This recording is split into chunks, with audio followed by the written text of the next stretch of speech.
আজকের এই ক্লাসে আমরা একটা গুরুত্বপূর্ণ বিষয় নিয়ে আলোচনা করব। কেন গুরুত্বপূর্ণ হবে? কারণ একটা সাধারণ বাক্য তৈরি করতে হলে আমরা দেখি যে সাবজেক্ট যাকে ব্যবহার করি সেই সাবজেক্ট কাজ করে, কিন্তু এখানে আমরা যাকে সাবজেক্ট হিসেবে ব্যবহার করব সে কিন্তু কাজ করবে না। অর্থাৎ প্যাসিভ ভয়েসে আমরা বাক্যগুলো তৈরি করব।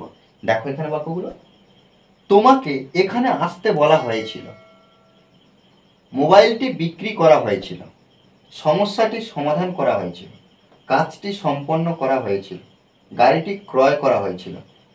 তাহলে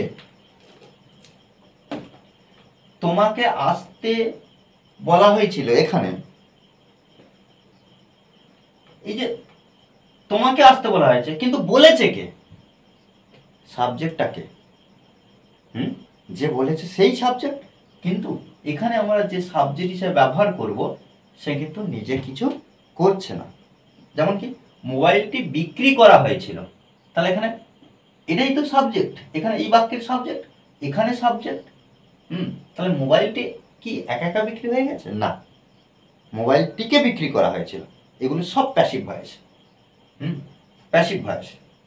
সমস্যাটি সমাধান করা হয়েছিল, কাজটি সম্পন্ন করা হয়েছিল, গাড়িটি ক্রয় করা হয়েছিল।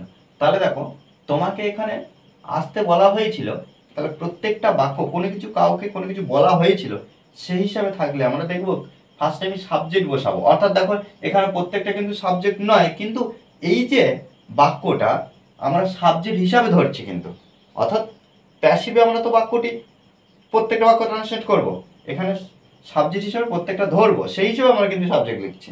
ওকে, এই যে সাবজেক্টের পরে আমরা কি করব না, হয়েছিল, ওয়াচ আর ওয়্যারের মধ্যে যে কোনো একটা ব্যবহার করব, সেটা কিন্তু সাবজেক্ট অনুযায়ী, সেটা কিন্তু আমরা খুব ভালোভাবে জানি। সাবজেক্ট, তারপরে ওয়াচ, তারপরে ওয়্যার, ওয়াজের আর ওয়্যার এর মধ্যে যে কোনো একটা ব্যবহার করব। তারপরে এখানে একটা বিষয় দেখো, যে ভার্বটা ব্যবহার করবো সবসময় V3-তে। V3 means past participle of the main verb, ভার্বের পাস্ট পার্টিসিপল ফর্ম, ভার্বের 3 নম্বর ফর্ম।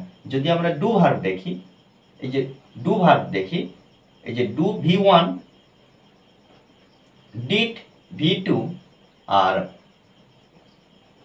ডান V3। দেখতে পেয়েছ এখানে কি V1, V2 আর V3। এভাবে কিন্তু আমরা সবসময় কি করব, এখানে আমাদের যে বাক্যগুলো আছে V3-তে ব্যবহার করব। তোমাকে এখানে আসতে বলা হয়েছিল, তাহলে দেখো ইউ, তোমাকে, তাহলে ইউ ওয়্যার, দেখো আমরা ইউর পরে ওয়াজ বা ওয়্যারের মধ্যে এখানে ওয়্যার বসালাম, কেন? ইউটা হলো সেকেন্ড পারসন, তাহলে ইউ ওয়্যার আসতে। আচ্ছা, এখানে আসতে বলা হয়েছিল, এটাই main verb. You were told, এই যে বলা হয়েছিল টোল্ড, দেখো এই যে টেল, টোল্ড, সেক্ষেত্রে এখানে V3, ইউ ওয়্যার টোল্ড, তোমাকে বলা হয়েছিল, ইউ ওয়্যার টোল্ড, তোমাকে বলা হয়েছিল।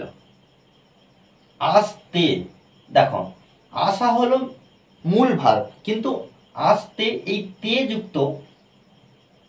যুক্ত ক্রিয়া আছে, সেক্ষেত্রে আমরা কি করব, টু যুক্ত করব, টু কাম।